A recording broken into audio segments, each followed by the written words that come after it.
9:35 রায়হান এখনো ফেরেনি। ফোন করা হলে জানিয়েছে আধ ঘন্টার মধ্যেই চলে আসবে। অফিসের কিছু কাজের চাপ ছিল, তাই দেরি হয়ে গেছে। ড্রয়িং রুমের সোফায় শ্রাবু শাম্মীকে কোলে নিয়ে বসে আছে, আর তার পাশের সোফাটায় বসে আছে লিসান মার্টিন। রাজ তখনই চলে গেছে, কোথায় গেছে জানা নেই। লিসান মার্টিন শ্রাবুর সাথে কথা বলছে আর একটু পর পর উচ্চ শব্দে হেসে উঠছে। তার সাথে তাল মিলিয়ে শ্রাবু হাসছে। তখনই বাড়িতে প্রবেশ করে রায়হান। ক্লান্ত শরীরে বাড়ি ফিরে এসে রায়হান আজ একটু বেশি গরম ছিল বলে তার হাল বেহাল অবস্থা হয়েছে। বাড়িতে প্রবেশ করতেই হাসির শব্দ অনুসরণ করে সোফার দিকে তাকাতেই তার সমস্ত ক্লান্তি নিমিষে উধাও হয়ে যায়। তার দুজন ভালোবাসার মানুষগুলোকে এভাবে প্রাণ খুলে হাসতে দেখে, তাদের হাসি মাখা মুখটা দেখে রায়হানও আলতো হাসে। হাতের কোট একটা সার্ভেন্টের হাতে দিয়ে বলে, 1 কাপ স্ট্রং ব্ল্যাক কফি নিয়ে আসো, সুগার কম দিয়ে। Okay sir. সার্ভেন্টরা চলে যায় নিজের কাজ করতে। রায়হান এগিয়ে এসে শ্রাবুর সাথে গা ঘেঁষে ধপ করে বসে পড়ে। শ্রাবু নিজের পাশে হঠাৎ করে এভাবে কাউকে বসতে দেখে চিৎকার দিতে নিবে, তখনই রায়হানকে দেখে চুপসে যায়। লিসান মার্টিন কপাল কুঁচকে বলে, এটা কি হলো রায়হান? কিছুই হয়নি। বউয়ের কাছাকাছি বসতে আবার কিছু হতে হয় নাকি? বিয়াদব। সে আমি জানি পাপা। তা আমাকে ছাড়া এত খুশি কেন তোমরা? আমাদের বাবা মেয়ের সুখী থাকার জন্য কি তোমার পারমিশন নিতে হবে? না, তা কেন নিতে হবে? কিন্তু পাপা, তুমি আমার বউকে পেয়ে আমাকে এভাবে ভুলে গেলে। ইটস নট ফেয়ার পাপা। তুমি কে যেন? পাপা, আমি তোমার ছেলে। ও আচ্ছা, মনে ছিল না। মামুনিকে পেয়ে কাউকে চিনতে পারছি না। সরে। পাপা। রায়হান সেখান থেকে উঠে চলে যেতেই শ্রাবু আর লিসান মার্টিন অট্ট হাসে। লিসান মার্টিন রায়হানকে পেছন থেকে ডেকে বলে, তাড়াতাড়ি ফ্রেশ হয়ে এসো। আমি আর মামুনি না খেয়ে তোমার জন্য অপেক্ষা করছি। রায়হান কিছু না বলে চলে যায়। ডাইনিং টেবিলে বসে আছে তারা তিনজন, তাদের খাবার দিচ্ছে রাশিকা। হঠাৎ রায়হান বলে, রাজ কোথায়? ছেলের কথায় লিসান মার্টিন বলেন, আজ মামুনিকে রেখে তখনই বেরিয়ে গিয়েছে। এখনো ফিরোনি? পাপা, তুমি আগে বলনি কেন? আমি তো ভেবেছি তুমি জানো। না পাপা, রাজ তো আমাকে কিছু বলেনি। আর ও তো এত রাতে আমার সাথে ছাড়া একা বাহিরে থাকে না। তাহলে আজ কোথায় গেল? হলদিয়া, রাজের কিছু হয়েছে? শ্রাবুর দিকে তাকিয়ে কথাটা বলে রায়হান। শ্রাবু রিনরিনিয়ে ঘন্টা খানেক আগের ঘটে যাওয়া সবটা বলে। সবটা শুনে রায়হান বলে ওঠে, ও শিট, তুই সেটা আমাকে আগে বলিসনি কেন? কথাটা বলে রায়হান চেয়ার ছেড়ে উঠে দাঁড়ায়। ট্রাউজারের পকেট থেকে ফোনটা বের করে রাজকে কল করে। রাজকে কল ধরতে না দেখে রায়হান বলে, pick up the call Raj, pick up the call. Listen Martin ছেলেকে অস্থির হতে দেখে এবার সে নিজেও অস্থির হয়ে ওঠে। শ্রাবুর এবার কান্না পাচ্ছে, চোখের কোণে পানি জমে। রায়হান বারবার কল দেওয়ার মাঝেই রাজ সদর দরজায় দাঁড়িয়ে বলে, স্যার আমি এসেছি। রায়হান ঘুরে রাজের দিকে তাকায়। রাজ এগিয়ে আসে। রায়হান একটা স্বস্তির নিঃশ্বাস ফেলে। লিসান মার্টিন রাজের কাছে এসে বলে, রাজ, কোথায় ছিলি তুই? আর এত রাতে কেন বাইরে তুই? কি হয়েছে? রাজ মাথা নত করে লিসান মার্টিনকে বলে, চাচু সরি, আসলে কাল ওনারা সবাই বাংলাদেশে ফিরবে, তো তাই সেই ব্যবস্থা করতে আসলাম। ও, সেটা তো একবার বলে যাবি। কতটা টেনশন হচ্ছিল। সরি চাচু। যা তাড়াতাড়ি ফ্রেশ হয়ে আয়, একসাথে খাবো। আমরা ওয়েট করছি। ঠিক আছে। কথাটা বলে রাজ ফ্রেশ হওয়ার জন্য যেতে নিলেই রায়হান তাকে আটকে বলে, সত্যি করে বল, কোথায় ছিলি? বললাম তো স্যার, ওনা। মিথ্যে কথা শুনতে চাইনি। তুই ভালো করে জানিস তোর থেকে তোকে আমি ভালো চিনি, তাই সত্যিটা বল। মিতুকে দেখার জন্য। দেখা পেয়েছিস? হুম। কোথায় মিতু? ওর বাড়িতে। বিয়ে করতে চাস মিতুকে? রায়হানের কথায় সবাই বেশ অবাক হয়ে তাকিয়ে থাকে রায়হানের দিকে। রাজ আমতা আমতা করে বলে চয়, কিন্তু স্যার। কোনো ভনিতা নয়, সোজাসুজি বল, ইয়েস অর নো। ইয়েস। তাহলে তৈরি থাক, খুব শীঘ্রই মিতুকে তোর ঘরে তুলবি। এটা তোর ভাইয়ের প্রমিস। রাজ এবার আর নিজেকে সামলাতে না পেরে রায়হানকে জড়িয়ে ধরে বলে, থ্যাংক ইউ স্যার। যা, এবার ফ্রেশ হয়ে আয়। শুনেছি নতুন বোন বানিয়েছিস, তোর সে বোনও না খেয়ে বসে আছে। তাড়াতাড়ি আয়। কি বলছেন স্যার? বনু না খেয়ে বসে আছে? আমি এক্ষুনি ফ্রেশ হয়ে আসছি। বনু 5 মিনিট ওয়েট করো। ঠিক আছে ভাইয়া। রাজ ফ্রেশ হয়ে আসতেই সবাই একসাথে খেতে বসে। খাবার মাঝেই লিসান মারিন বলে ওঠে, ওনাদের এত তাড়াতাড়ি পাঠানোর কি দরকার ছিল? আর কিছুদিন না হয়ে থাকতেন। ওনার কথায় রায়হান বলে, না পাপা, মামার কোম্পানিতে কিছু সমস্যা দেখা দিয়েছে। ছোট মামা একা সামলাতে পারছে না, তাই ওনাদের এখন যাওয়া প্রয়োজন। বুঝলাম। তা জায়ান ছেলেটা কি করবে? ভাবছি ওকে কিছুদিন পর পাঠাবো। হাজার হোক, একটা সময় আমার বেস্ট ফ্রেন্ড ছিল। বাই দ্য ওয়ে, জায়ান এখন কোথায়? দুপুরে এসকে ম্যানশনে গিয়েছিল, আর তো ফিরে আসেনি। ও কি আসবে? রাজ, তুই একটা ফোন করে দেখ ও কোথায়। রাজ রায়হানের কথা মতো জায়ানকে ফোন করে, কিন্তু 3 থেকে 4 বার কল করার পরও ধরেনি। রিং হচ্ছে কিন্তু রিসিভ করছে না। এবার শ্রাবুরও চিন্তা হচ্ছে কিন্তু প্রকাশ করতে পারছে না। তার মাথা ব্যথা করছে, তাই 2 হাতে মাথা চেপে ধরতেই লিসান মার্টিন উদ্বিগ্ন হয়ে বলে, মামুনি, কি হয়েছে তোমার? মাথা ব্যথা করছে? কি হয়েছে বলো? খুব বেশি কষ্ট হচ্ছে? রায়হান, রাজ, দেখ না মামুনের কি হয়েছে। তাড়াতাড়ি ডক্টর ডনেশনকে ফোন কর, বল তাড়াতাড়ি আসতে। লিসান মার্টিনকে বিচলিত হতে দেখে শ্রাবু বলে, পাপা আমি ঠিক আছি, জার্নি করায় একটু মাথা ব্যথা করছে। মেডিসিন নিলে ঠিক হয়ে যাব, আপনি চিন্তা করবেন না। না মামুনি, তুমি ঠিক নেই, তোমার কষ্ট হচ্ছে তাই না? তুমি একটু ওয়েট করো, এখনই ডক্টর চলে আসবে। পাপা আমি ঠিক আছি। সত্যি বলছো তো মামুনি? হ্যাঁ পাপা, সত্যি বলছি। রায়হান এতক্ষণ তীক্ষ্ণ দৃষ্টিতে তাকিয়েছিল শ্রাবুর দিকে। রায়হান শ্রাবুর চোখের দিকে তাকিয়ে বুঝতে পারে শ্রাবু এখনো জায়ানকে নিয়ে চিন্তা করছে। তাই রায়হান শ্রাবুকে উদ্দেশ্য করে বলে, জায়ানের নাম শুনতেই তোর মাথায় ব্যথা শুরু হলো কেন? এখনো নাগরের জন্য মন পোড়ায়? রায়হান ভাইয়া এসব কি বলছেন? বান্দির বাচ্চা, একদম কলিজা টেনে ছিঁড়ে ফেলবো। ভাতার রেখে নাগরের চিন্তায় মজে থাকোস। রায়হান কথাগুলো বলতে বলতেই ডাইনিং টেবিলে সজোরে ঘুষি বসায়। সাথে সাথে ডাইনিং টেবিলের কাঁচ ভেঙে ঘুরিয়ে যায়। রায়হানের হাত কেটে টপ টপ করে রক্ত ঝরছে। শ্রাবু ভয়ে লিসান মার্টিনের পাঞ্জাবি 2 হাতে মুঠো করে চেপে ধরে। শ্রাবুকে ভয় পেতে দেখে লিসান মার্টিন রায়হানকে বলে, রায়হান, এসব কি ধরনের ব্যবহার? এই শিক্ষা দিয়েছি আমি তোমায়? বাড়ির বউকে অসম্মান করছো? তোমার সুবুদ্ধি কি সব লোপ পেয়েছে নাকি? ফরহাদ, এরকম ব্যবহার করলে আমি মেনে নিব না। পাপা, তুমি দেখলে ও আমার বউ হয়ে পরপুরুষের জন্য উতলা হয়ে উঠছে। আমি কি মরে গেছি নাকি যে নাগরের জন্য উতলা হতে হবে? এহেন কথায় শ্রাবুর রাগে শরীর রিরি করে উঠছে, চোখ দিয়ে অনবরত পানি পড়ছে। এবার শ্রাবু নিজেকে সামলাতে না পেরে বলে ফেলে, কিসের বউ? আমি আপনার সামান্য একটা কাগজে সাইন করে দিলাম আর আপনার বউ হয়ে গেলাম? বিয়ে হয় 3 কবুল, কোনো সাইনে না। তাই আমার ওপর অধিকার ফলাতে আসবেন না। আমি আপনার বউ নই। রায়হান শ্রাবুর কথা শুনে ওর কাছে এগিয়ে এসে শ্রাবুর গাল দুটো বা হাতে চেপে ধরে বলে, খুব পাকনা গজিয়েছে না তোর? নাগরের জন্য এত টান? তাহলে আমি তোর ওই নাগরকেই দুনিয়া থেকে সরিয়ে ফেলবো। রায়হানের কথাটা কর্ণপাত হতেই শ্রাবু তড়িৎ বেগে বলে, না না না, আপনি এটা করতে পারেন না। আমার জন্য একজন নির্দোষ মানুষকে আপনি মারতে পারেন না। উনি আপনার কি ক্ষতি করেছে? আপনি ওনার কিছু করবেন না। রায়হান বাঁকা হেসে বলে, বেশ, কিছু করব না, তবে একটা শর্তে। শ্রাবু কপাল কুঁচকে বলে, শর্ত? কি শর্ত? যেহেতু তুই এই বিয়ে মানছিস না, তাহলে তোকে 3 কবুল বলে আমাকে বিয়ে করতে হবে। যদিও তুই হসপিটালেই আগে 3 কবুল বলে দিয়েছিস, তবু তোর মানতে কষ্ট হচ্ছে যখন, তাহলে নতুন করে আবার বলবি।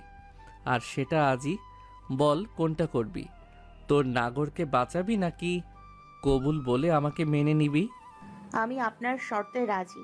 আমি আপনাকে বিয়ে করব, তবে আমারও একটা শর্ত আছে। রায়হান সরু চোখে শ্রাবুর দিকে তাকিয়ে বলে, কি শর্ত? আমি এভাবে বিয়ে করতে চাই না। আমি চাই আমার বিয়ের কথা সবাই জানুক, আর জেরিন এবং শায়েম ভাইয়াকেও আমার বিয়েতে উপস্থিত থাকতে হবে। খান বাড়ির সকলে এখানে উপস্থিত থাকবে। রায়হান কুটুলি হেসে বলে, ঠিক আছে, তাই হবে। রাজ, সব ব্যবস্থা কর।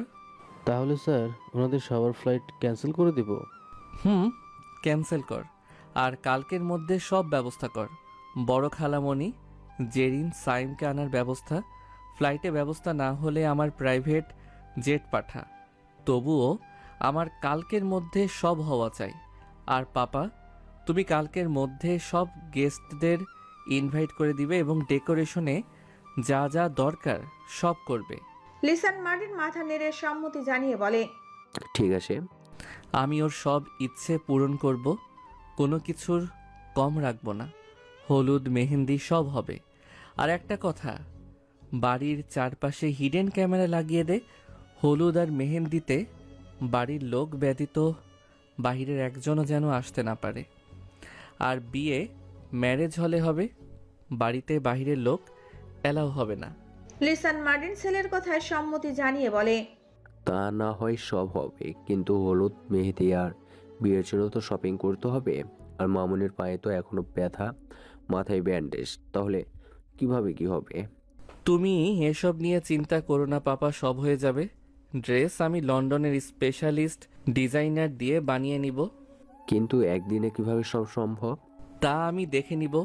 রাজ, তুই তোর কাজে লেগে পড়। আর চারিদিকে নজর রাখবি যাতে ওই হ্যাভেন স্যালন কোনোভাবেই কিছু করতে না পারে। ইনভাইটেশন কার্ড ছাড়া কাউকে ম্যারেজ হলে ঢুকতে দিবি না। ঠিক আছে স্যার। শ্রাবু এতক্ষণ সবকিছু হা করে দাঁড়িয়ে দাঁড়িয়ে শুনছিল। একদিনের ভেতর এত কিছু লোকটা কিভাবে করবে সেটা ভেবেই তার গলা শুকিয়ে আসছে। সে তো এমনি বলছিল, কিন্তু রায়হান সেটা সত্যি সত্যি করছে। তার মাথা ঘুরতে থাকে। রায়হান এক পলক শ্রাবুর দিকে তাকিয়ে নিজের রুমে চলে যায়। লিসান মার্টিন পেছন থেকে ডেকে বলে, কি হলো, না খেয়ে চলে যাচ্ছ কেন? খেয়ে যাও। আর হাতে ব্যান্ডেজ করতে হবে তো। লাগবে না, আমি করে নিব। আমার খিদে নেই, তোমরা খেয়ে নাও। আর কেউ কিছু না বলে সবাই উঠে চলে যায়। রাজ অর্ধেক খাবার খেয়ে চলে যায় তার কাজ করতে। লিসান মার্টিন নতুন করে খাবার নিয়ে শ্রাবুকে খাইয়ে দিয়ে মেডিসিন খাইয়ে তাকে অন্য রুমে দিয়ে আসে নিজে। কারণ সে জানে শ্রাবু এখন রায়হানের রুমে গেলে রায়হান আরো রেগে যাবে, তাই সে কোনো রিস্ক নিতে চায় না। শ্রাবুকে রুমে দিয়ে লিসান মার্টিন নিজেও চলে যায় তার রুমে। লিসান মার্টিন চলে যেতেই শ্রাবু বিছানায় গা এলিয়ে দেয়। বড্ড ক্লান্ত লাগছে তার, তাই ঘুমানোর জন্য চোখ দুটো বন্ধ করে ঘন্টাখানেকের মধ্যেই সে ঘুমের রাজ্যে পাড়ি জমায়। রাত ৩টা। হঠাৎ কারো উষ্ণ নিঃশ্বাস নিজের মুখের উপর পড়তেই বিরক্তিতে কপাল কুঁচকে ফেলে শ্রাবু। সে গভীর ঘুমে মত্ত। অপর পাশ ঘুরতে নিলেই আচমকা কেউ তাকে কোলে তুলে নেয়। বিষয়টা বুঝতে পেরে শ্রাবু ধরপড়িয়ে উঠে চোখে আগন্তুকের গলা জড়িয়ে ধরে। তারপর আগন্তুকের মুখের দিকে তাকিয়ে স্বস্তির নিঃশ্বাস ফেলে শ্রাবু। সে রিনরিনিয়ে আগন্তুককে বলে, রায়হান ভাইয়া, একটু হলেই তো আমার ভয়ে দম বন্ধ হয়ে আসতো। রায়হান শ্রাবুর কথায় সোজাভাবে কিছু না বলে উল্টো তেড়াভাবে বলে, তাতে কি হতো? মরে যেতি, আমার আরো ভালো হতো। অযথা তোকে নিয়ে আমার আর টেনশনে থাকা লাগতো না। শ্রাবু রাগী চোখে রায়হানের দিকে তাকিয়ে নাক ফুলায়। রায়হান শ্রাবুর অবস্থা বুঝে নিঃশব্দে হাসে, তবে সেটা শ্রাবু দেখতে পায় না। রায়হান আলতো করে শ্রাবুর নাকে কামড় দিয়ে বলে, নাকটা ফুলানোর অভ্যাসটা এখনো পাল্টালি না। তুই নাক ফুলালে তোর নাকটা একদম স্ট্রবেরির মতো লাগে। তাই বলে এভাবে কামড় দেবেন? আমি ব্যথা পাইনি বুঝি? ব্যথা পেয়েছিস বুঝি? ব্যথা পেলেও কিছু করার নেই। আমার সামনে নাক ফুলাবি না গর্ধপ। রায়হান ভাই। কি শ্রাবন্তী আপু? শ্রাবু চোখ সরু করে তাকায় রায়হানের দিকে। রায়হান তাকে 2 পয়সা পাত্তা না দিয়ে কোলে নিয়ে হাঁটতে শুরু করে নিজের রুমে। শ্রাবু তৎক্ষণাৎ রায়হানের কোল থেকে নামার জন্য ছটফট করতে করতে বলে, নামান আমাকে, আমি আপনার সাথে যাব না। নামান বলছি, আমাদের এখনো বিয়ে হয়নি, এখন এক ঘরে থাকাটা ঠিক হবে না। সো হোয়াট, বিয়ে 2 দিন পর হয়ে যাবে। আমরা 2 দিন আগেই বাসর সেরে ফেলি। রায়হানের কথায় শ্রাবু সাথে সাথে বলে ওঠে, আপনার ভবিষ্যৎ বাতি আমি লাথি মেরে নিভিয়ে দিব যদি বিয়ের আগে আমাকে ছুতে চান।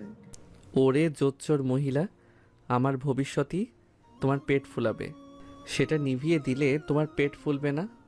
আমার পেট ফুলানো লাগবে না। কি বলো পাখি? আমার ফ্রেশ স্পার্ম তোমাকে আমি ডোনেট করব বলেই তো এত বছর যত্নে রেখেছি। চলো আজ সেটা ডোনেট করে দেই। রায়হানের কথায় শ্রাবুর লজ্জায় কান গরম হয়ে ওঠে, তাই সে একটু চিল্লিয়ে বলে, চুপ করুন, আপনার মুখ আমি সেলাই করে দিব, অসভ্য নির্লজ্জ বেহায়া। পৃথিবীর সব পুরুষ বউদের কাছে অসভ্য, বেহায়া, নির্লজ্জ। সেটা নতুন করে আমাকে উপাধি দেওয়া লাগবে না।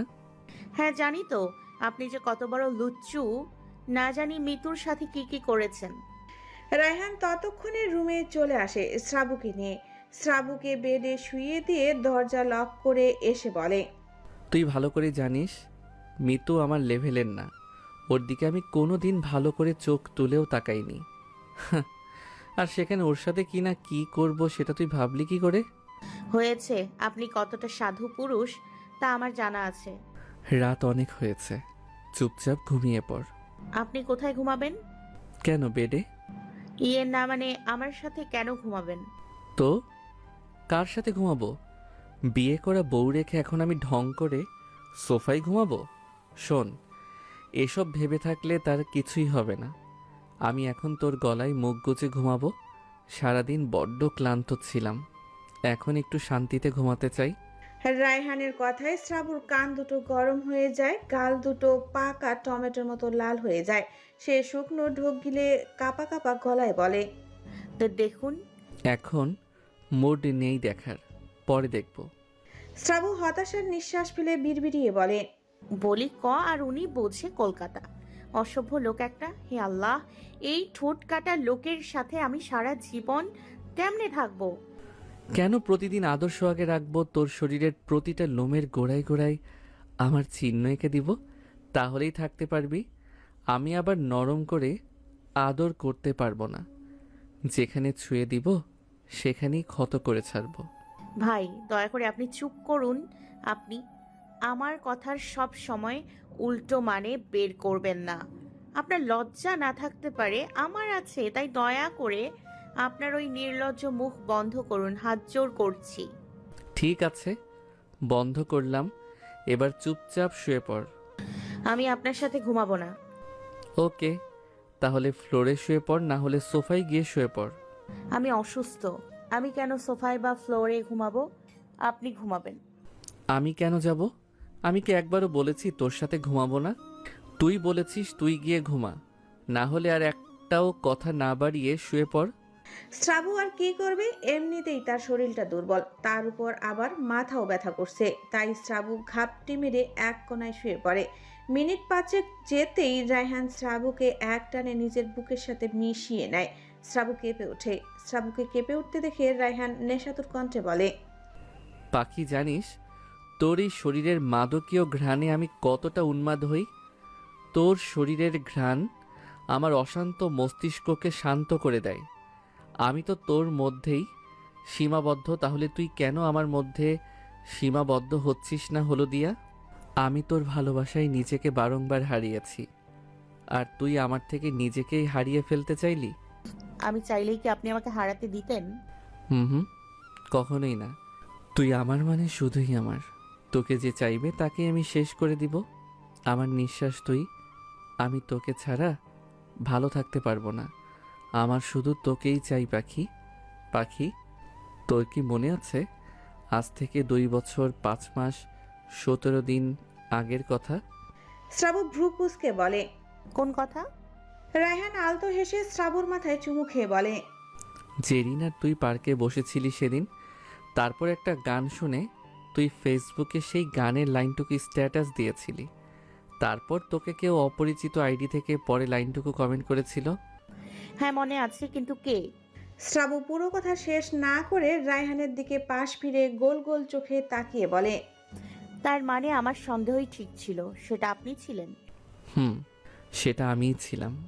তোর প্রতিটা পদক্ষেপ আমার ইশারায় পড়তো। আমি যেটা চাইতাম সেটাই হইতো। ইভেন জায়ানকে আমি তোর আশেপাশে আসতে দিতাম, কারণ ও তোকে একটু হলেও হাসাতে পারত। তুই কখন কি করতি না করতি সবটাই আমার নজরে ছিল। রাতে কখন ঘুমাতে যেতি, সকালে কখন ঘুম থেকে উঠতি, সব। সবকিছু না হয় মানলাম, কিন্তু ঘুমোতে যাওয়ার আর ওঠার ব্যাপারটা বুঝলাম না, এটা কিভাবে জানতেন আপনি? রায়হান শ্রাবুর কপালে হালকা টোকা দিয়ে বলে, গর্দভ মহিলা, নিজের রুমে কাবার্ডের উপরের কোণায় তাকালেই বুঝতে পারতি, কিন্তু আফসোস তুই সেটা কখনোই করিস নাই। শ্রাবু চোখ ছোট ছোট করে রায়হানের দিকে তাকিয়ে বলে, কি বলতে চাইছেন সোজাসুজি বলুন। কাবার্ডের কোণায় কি ছিল? Hidden camera. কথাটা শোনা মাত্রই শ্রাবু শোয়া থেকে উঠে বসে মৃদু চিৎকার দিয়ে বলে, কি? আপনি আমার রুমে ক্যামেরা লাগিয়েছিলেন আর আমি এত বছরেও দেখতে পাইনি? হায় খোদা, আমার সব শেষ হয়ে গেল, আমার সর্বনাশ হয়ে গেল। সর্বনাশ তো এখনো হয়নি, হবে। আর আমি তো তোর সব কিছু সেই ছোটবেলায় দেখে ফেলেছি, তবে এবার আমি কিন্তু নতুন করে সব রায়হানকে পুরো কথা শেষ করতে না দিয়ে শ্রাবু দু হাতে রায়হানের মুখ চেপে ধরে কাঁদো কাঁদো গলায় বলে, নির্লজ্জ বেহায়া লোক একটা। লজ্জা করলো না একটা যুবতী মেয়ের রুমে ক্যামেরা লাগাতে? আশ্চর্য, লজ্জা করবে কেন? বিয়ে করা বউ তুই আমার, লজ্জা লাগার তো কথা না। শ্রাবু এবার ভ্যা ভ্যা করে কান্না করে দেয়। রায়হান বিরক্ত হয়ে কষে একটা ধমক দেয়, সাথে সাথে শ্রাবু চুপ হয়ে যায়। রায়হান এক টানে আবার শ্রাবুকে তার বুকে ফেলে এক হাতে জড়িয়ে ধরে আরেক হাত দিয়ে শ্রাবুর মাথায় বুলিয়ে দেয়। শ্রাবু আরামে চোখ বন্ধ করে নেয়। হঠাৎ কিছু একটা মনে পড়তেই শ্রাবু তড়িৎ বেগে চোখ খুলে উঠে বসে। তা দেখে রায়হান ভ্রুকুসকে বলে, আবার কি হলো? মানে আপনার হাতে তো অনেকটা ক্ষত হয়েছে, মলমও লাগাননি এবং কি ব্যান্ডেজও করেননি। কিছু হবে না, শুয়ে পড়। এসব আমার অভ্যাস হয়ে গেছে। বললেই হলো কিছু হবে না, দেখে হাতটা দিন, আমি দেখব। বললাম তো লাগবে না। আপনি না বলেছেন আমি আপনার বউ, তাহলে বউয়ের কথা শুনছেন না কেন? দেখুন বাইরে আপনি আপনার মাফিয়াগিরি দেখাবেন, ঘরে না। তুই কি আমাকে শাসন করছিস? শ্রাবু উপর নিচ মাথা নাড়িয়ে বলে, হ্যাঁ করছি। বাহ, স্বামী বলে মানিস না, আবার অধিকার দেখাস। সে আপনি যা ভাবার ভাবুন, তাড়াতাড়ি হাত দিন, আমি ব্যান্ডেজ করে দিচ্ছি। দেখুন এখন রাত 4টা বাজে, একটু পর ফজরের আজান দেবে। আপনি আজ থেকে নামাজ পড়বেন। আমি নামাজ পড়ি? কয় ওয়াক্ত পড়েন শুনি? রায়হান আমতা আমতা করে বলে, যখন সময় পাই তখনই পড়ি। আজ থেকে কোনো অজুহাত চলবে না, 5 ওয়াক্ত নামাজ পড়বেন। ঠিক আছে আমার মহারানী, আমি আপনার সব হুকুম মেনে চলব, শুধু আপনি আমার হয়েই থাকেন। আগে আমার সব কথা মেনে চলুন, তারপর দেখা যাবে। এবার হাত দিন, আমি ব্যান্ডেজ করে দিচ্ছি।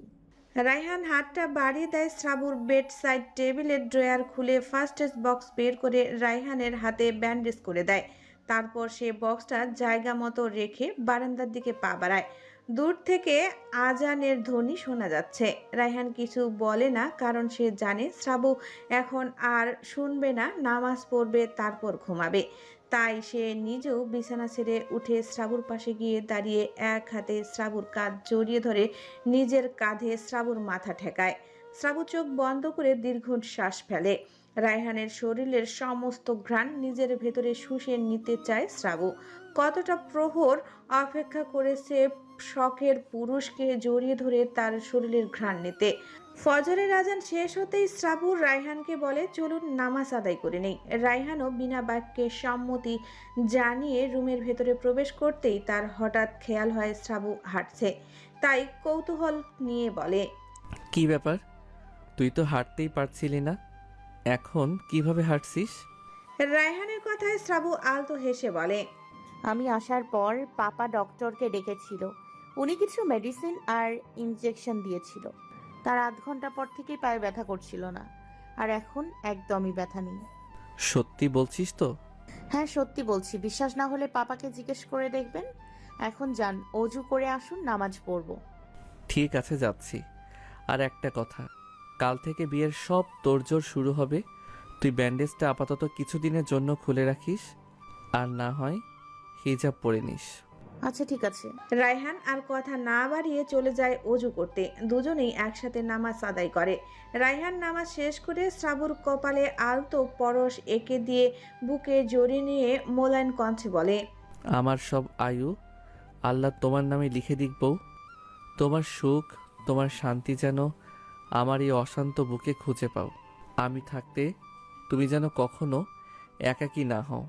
আমার ভালোবাসা তোমার জন্য আশ্রয় হোক, তোমার ভরসা হোক। আল্লাহ যেন আমাদের ভালোবাসাকে এই দুনিয়া পেরিয়ে চিরন্তন করে দেন। আমার বউ, তুমি শুধু আমার হয়ে থেকো। আমি গোটা দুনিয়ার সাথে যুদ্ধ করে হলেও তোমাকে আগলে রাখব। আজ এই জায়নামাজে বসে তোমাকে বুকে নিয়ে আমি রায়হান চৌধুরী তোমাকে কথা দিচ্ছি, তুমি ব্যতীত কোনো নারী যদি আমার সামনে নগ্ন অবস্থায় এসে দাঁড়ায়, আমি তার দিকে ফিরেও তাকাবো না। অবশ্য সেই সুযোগ আসতেও দিব না। আমি তোমাতেই সীমাবদ্ধ, আর তুমিও আমাতেই সীমাবদ্ধ থেকো বউ। তুমি আমার এমন একজন মানুষ যার অভাবে আমার পুরো পৃথিবী শূন্য লাগে। আমার পৃথিবীর শূন্যতা কাটাতে সারা জীবন আমার হয়ে থেকো হলুদিয়া। শ্রাবু রায়হানের কথাগুলো মনোযোগ দিয়ে শুনছিল আর নিঃশব্দে চোখের পানি ফেলছিল। রায়হানের গায়ের সাদা পাঞ্জাবি শ্রাবুর চোখের পানিতে ভিজে বুকে লেপ্টে যাচ্ছে। রায়হান অনেকক্ষণ আগেই বুঝেছিল শ্রাবু কান্না করছে, তবুও সে বাধা দেয়নি। করুক কান্না, কিছু কিছু সময় কাঁদতে দিতে হয় মনে জমানো কষ্টগুলো দূর করার জন্য। একটু কাঁদলে যদি মনের শান্তি অনুভব হয় তাহলে একটু কান্না করাই শ্রেয়। রায়হান শ্রাবুর কপালে আবারও একটা চুমু দিয়ে বলে, হলুদিয়া যা, শুয়ে পর, একটু ঘুমিয়ে নে, না হলে শরীর আবারও খারাপ করবে। আপনি ঘুমাবেন না? একটু ঘুমাবো। তাহলে আপনি ঘুমাবেন, চলুন। রায়হান আলতো হেসে শ্রাবুকে নিয়ে উঠে দাঁড়ায়। তারপর জায়নামাজ ভাঁজ করে কাবাডে রেখে দুজনেই শুয়ে পড়ে বেডে। উদ্দেশ্য ক্লান্ত শরীরটাকে একটু শান্তি দেওয়ার। রায়হান শ্রাবুকে এক হাতে বুকে জড়িয়ে নিয়ে চোখ বন্ধ করে আর এক হাতে শ্রাবুর মাথায় হাত বুলিয়ে দেয়। শ্রাবু ঘুমিয়ে পড়েছে বুঝতেই রায়হানও ঘুমিয়ে পড়ে। দুপুর 2টায় ঘুম ভাঙে শ্রাবুর। আড়মোড়া ভেঙে বিছানায় উঠে বসে, দুহাত দুদিকে মেলে ধরে। তারপর বসে বসেই চোখ বন্ধ রেখে কিছুক্ষণ ঝিমিয়ে পিটপিট করে চোখ খুলে ঘড়িতে সময় দেখে। তার চোখ কপালে উঠে যায়। সে রুমের চারপাশে কিছু একটা খুঁজে কিন্তু পায় না। বিছানা ছেড়ে উঠে বারান্দায় যায়, তবুও পায় না। তাই ওয়াশরুমে ঢুকে ফ্রেশ হয়ে শাওয়ার নিয়ে ওয়াশরুম থেকে বের হয়, একটা সাদা টাওয়াল শরীরে মুড়িয়ে। তারপর বিছানায় বসে দাঁত দিয়ে নখ কাটতে কাটতেই ভাবে, এখন আমি পরবো কি? এখন তো আমার একটা ড্রেসও নেই। হঠাৎ করেই তার চোখ যায় কাবাটের উপর একটা ছোট্ট চিরকুট, যেখানে লেখা আছে, ম্যাম, এই কাবাটে আপনার প্রয়োজনীয় সব জিনিস আছে। শ্রাবু খুশি হয়ে কাবাট খুলতেই তার চোখগুলো বড় বড় হয়ে যায়। পুরো কাবাট ভর্তি শাড়ি, 3 পিস, গাউন, লেহেঙ্গা আর প্রয়োজনীয় কাপড়। সে একটা কালো কালারের গাউন নিয়ে রুমের মধ্যেই পরিধান করে ফেলে, অথচ সে জানলো না তার এই অবস্থা দেখে কারো জান যায় যায় অবস্থা। হ্যাঁ, রায়হান তার অফিস রুমে বসেই তার ল্যাপটপে শ্রাবুর সব কার্যকলাপ দেখছে আর মিটমিটিয়ে হাসছে, কারণ রায়হান তার রুমে আগে থেকে হিডেন ক্যামেরা লাগিয়ে রেখেছিল। শ্রাবু এতক্ষণ যা করছিল তা তো ঠিকই ছিল, কিন্তু শ্রাবুর কথা এখানে কাণ্ডে রায়হান শুকনো ঢোক গেলে। তার কেবিনে এসি চলছে ফুল পাওয়ারে, তবুও সে ঘেমে একাকার। সে সাথে সাথেই ল্যাপটপ অফ করে দেয়। তার অবস্থা নাজেহাল। তখনই কেবিনে প্রবেশ করে রাজ। রায়হানের এই নাজেহাল অবস্থা দেখে রাজ দৌড়ে এসে এক গ্লাস পানি তার হাতে দিয়ে বলে, স্যার কি হয়েছে আপনার? অসুস্থ বোধ করছেন? হসপিটালে নিয়ে যাব? রায়হান অসহায় দৃষ্টিতে তাকিয়ে রাজকে বলে, হসপিটালের ডক্টর এই রোগ সারাতে পারবে না রে ভাই। বিয়েটা কবে শেষ হবে আর কবে বউকে কাছে পাবো? আমার ধৈর্যের পরীক্ষা চলছে ভাই।